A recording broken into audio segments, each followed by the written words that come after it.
Shalom, shalom, meus queridos irmãos, como está a sua mente, como está o seu coração? Espero que esteja tudo na mais perfeita paz. Eu sou o pastor Paulo Nascimento e esse é mais um vídeo resposta aqui do canal Falando de Bíblia. E nessa feita eu quero agradecer ao meu irmão lá do Instagram, que nessa correria ele acabou por esquecer de colocar o seu nome aqui citado no vídeo, mas que nos brindou aqui com uma pergunta maravilhosa. De repente você também já teve essa dúvida. Por que que em algumas traduções bíblicas, alguns textos vêm sem uma certa quantidade de versículos e os outros, em uma determinada época, vêm com aquela determinada quantidade de versículos de forma maior? Por que que algumas palavras aparecem em algumas traduções bíblicas e em outras não? Por exemplo, a gente vai ler Romanos capítulo de número 8. Um exemplo. Nenhuma condenação há para os que estão em Cristo Jesus. Ponto. Acréscimo de Jerônimo, que não andam segundo a carne, mas segundo o Espírito. Você sabia disso? Você sabia que o Salmo 23, o Salmo do Pastor, é a partir do versículo 1 ao versículo de número 4, e a partir do versículo de número 5, ali é considerado cântico do hospedeiro, é um adendo de Salomão à memória de seu pai, pois o seu pai nunca havia entrado no templo. E o salmo termina dizendo: e habitarei na casa do Senhor para todo sempre. O nosso irmão ele vai falar sobre uma questão da preocupação daqueles que são pregoeiros da palavra, porque muito mais importante que o pregador ou o mensageiro é a mensagem que ele carrega.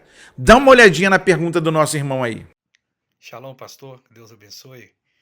Passando aqui para esclarecer uma dúvida tanto bíblica quanto teológica, pois nós, como pregadores, temos essa preocupação, de pregar a verdade sem acrescentar ou diminuir. Falando de Bíblia, segundo os antigos manuscritos hebraicos, não contém Marcos do capítulo 16, versículo 9 ao 20. Já nos manuscritos aramaicos, eu estive observando que contém, porque eu possuo tanto uma Bíblia textual quanto uma Bíblia peshita. Falando de Bíblia, estamos pregando uma verdade ou estamos trazendo uma heresia para o povo? Falando de Bíblia, conta para nós aí, pastor. Então, meus queridos irmãos, percebeu a tonalidade de preocupação de um pregador que tem a oportunidade de comunicar-se com a noiva de Cristo? Ele quer olhar para o texto bíblico e com clareza falar das grandezas do poder de Deus, das boas notícias que o Evangelho produz sobre a vida daqueles que são os seus ouvintes e que vão ser muito mais do que ouvintes, serão praticantes. E ele está trazendo para nós por que em alguns textos bíblicos tem falta de alguma coisa e no outro tem aquele acréscimo. Será que nós estamos pregando uma heresia? Ou será que nós estamos pregando meias verdades? Vamos dar um confere naquilo que diz o livro do Apocalipse, capítulo de número 22, versículo de número 19. E se alguém tirar quaisquer palavras do livro desta profecia, Deus tirará a sua parte da árvore da vida e da cidade santa, que estão escritas neste livro. Versículo 20. Aquele que testifica estas coisas diz: certamente cedo vem. Amém. Ora vem, Senhor Jesus.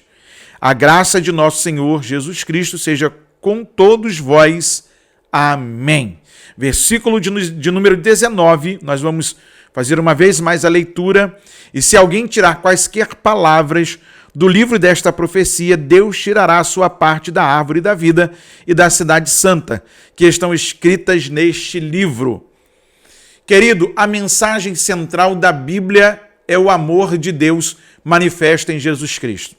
A mensagem central da Bíblia está no favor de Deus para com os homens através da misericórdia celeste, que antes éramos inimigos de Deus e passamos a ser amigos, filhos, co-herdeiros com Jesus. Somos participantes das glórias do reino de Deus. E Se não tivesse, eu ouvi uma certa vez um determinado pregador dando ensino de teologia que se tivéssemos só as cartas paulinas e tivéssemos apenas as escritas dos 4 evangelistas na Bíblia, nós já entenderíamos a mensagem de Deus para com o homem. De que o homem é pecador, de que o homem é finito, de que o homem deve depender da graça de Deus, de que o homem precisa de salvação e de que não há salvação fora de Jesus Cristo, que nem todos os caminhos levam a Deus. Jesus é o único caminho que conduz o homem a Deus. Não há outro meio de salvação. Agora, eu também tenho a Bíblia Peshitta, tenho uma Bíblia hebraica, e a gente precisa, como pregador, entender que essas compilações que chegaram até nós passaram por um crivo, passaram por um tribunal de aferição. E aquilo que se achou canônico chegou para nós. O problema é que nas traduções, quando chega uma Bíblia em um lugar que ainda o Evangelho está dando lá os seus primeiros passos, e você tem que colocar a questão bíblica no maneirismo daquele povo, que eu não concordo muito, porque Deus, ele é acultural. Ele é acultural. Assim como ele é atemporal. Ele está acima do tempo.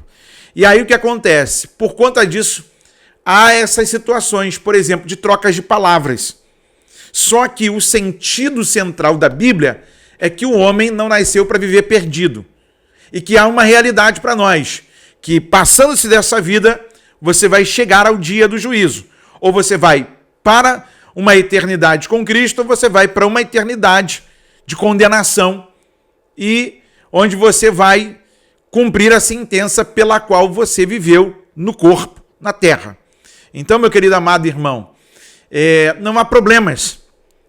O problema é o pregador que, não sabendo discernir, vai falar o que não tem no texto. O problema é quando a gente pega esse texto e torce o texto para tentar implantar aquilo que o texto não disse. E forçar o texto é violentar a verdade de Deus e deixar com que o povo não entenda as verdades de Deus comunicadas através da pregação.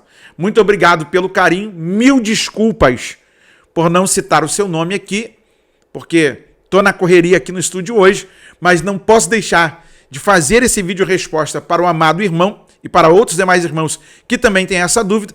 E daqui nós seguimos a proposta. Manda seu vídeo para nós, manda sua pergunta falando de Bíblia. Você que quer ser um parceiro ou continuar sendo um parceiro para deixar esse programa no ar por mais dias, por mais tempo, doando uma oferta, tem o QR Code na tela, tem o doarparafb@gmail.com. Você escolhe a forma aí, deixa Deus te usar.